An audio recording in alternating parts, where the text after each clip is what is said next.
তালের বড়া তো সবাই খেয়েছেন। এভাবে তালের নরম তুলতুলে রস বড়া কি কোনোদিন কেউ খেয়েছেন? না খেয়ে থাকলে আজকে একবার ট্রাই করে দেখবেন।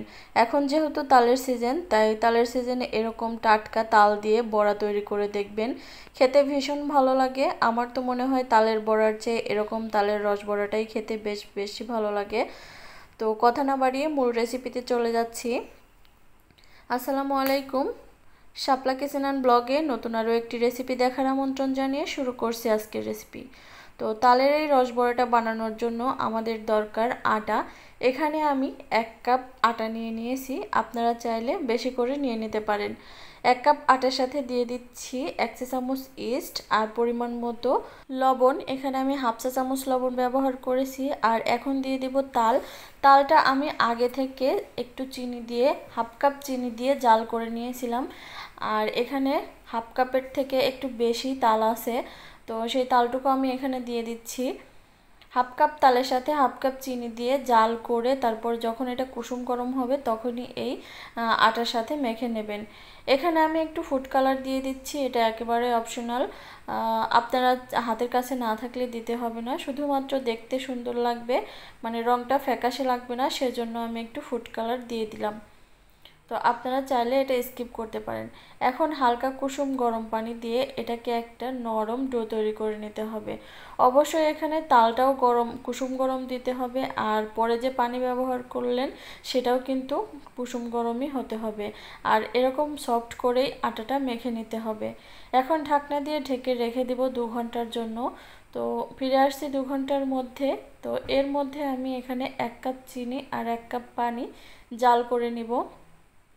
যখন চিনিটা গলে যাবে একদমই আর পানিটা বলক চলে আসবে তখনই চুলাটা অফ করে দিব।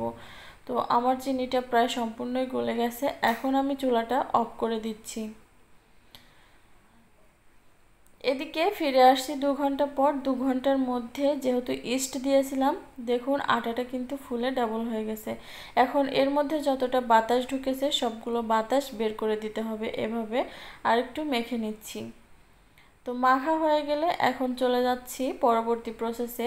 কড়াইতে পর্যাপ্ত পরিমাণে তেল দিয়ে দিচ্ছি, আর তেলটা একটু গরম করে নিতে হবে। তেলটা যখন গরম হয়ে যাবে তখনই একে একে বড়াগুলো এর মধ্যে দিয়ে দিতে হবে। আপনারা চাইলে কিন্তু বড়াগুলো এভাবেও খেতে পারেন, একটু চিনি পরিমাণটা বেশি করে দিয়ে, আবার চাইলে চিনি শিরায় ডুবিয়েও খেতে পারেন। আর যেহেতু ইস্ট দেয়া, তালের এই বড়াগুলো কিন্তু ভীষণ নরম তুলতুলে হয় আর খেতে বেশ ভালো লাগে। মিডিয়াম টু লো হিটে রেখে এটাকে ভেজে নিতে হবে। হাই হিটে ভাজা যাবে না, তাহলে ভেতরটা কাঁচা থেকে যাবে আর বাহিরটা পুড়ে যাবে। তো এভাবে রেখে রেখে আমি ভেজে নিয়েছি। এভাবে যখন হালকা ব্রাউন কালার হয়ে আসবে তখনই কিন্তু এটাকে তুলে নিতে হবে। যেহেতু এটা আমরা 2বারে ভাজবো, তো প্রথমবারে আমরা তুলে নিলাম।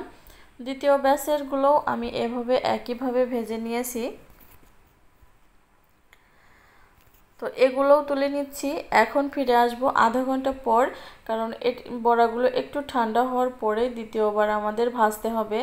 তো এই প্রথমবার ভাজা আমার শেষ, এখন পরবর্তী ভাজতে চলে যাব আধা ঘন্টা পর। তো আধা ঘন্টা পর ফিরে এসেছি। তেলটা হালকা যখন কুসুম গরম হয়ে যাবে তখনই এর মধ্যে দ্বিতীয় ব্যাচের বড়াগুলো দিয়ে দিতে হবে। আর এ পর্যায়ে কিন্তু মিডিয়াম টু লো হিটেই থাকবে, অবশ্যই হাই হিটে করা যাবে না, যেহেতু দ্বিতীয়বার ভাজছি অল্পতেই পুড়ে যাবে, তাই সেদিকে কিন্তু খেয়াল রাখতে হবে।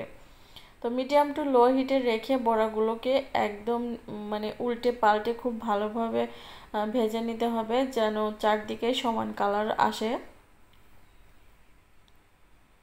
দেখতে পারছেন লাল লাল করে আমি ভেজে নিয়েছি। এখন এগুলোকে আমি তুলে নিচ্ছি।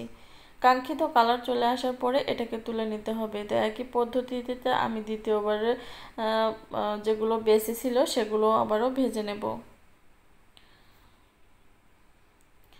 তো এগুলো ভাজা শেষে যে চিনি শিরাটা আগে থেকে বানিয়ে রেখেছিলাম সেটা একটু ঠান্ডা হয়ে গেছিলো, তাই একটু গরম করে নিলাম।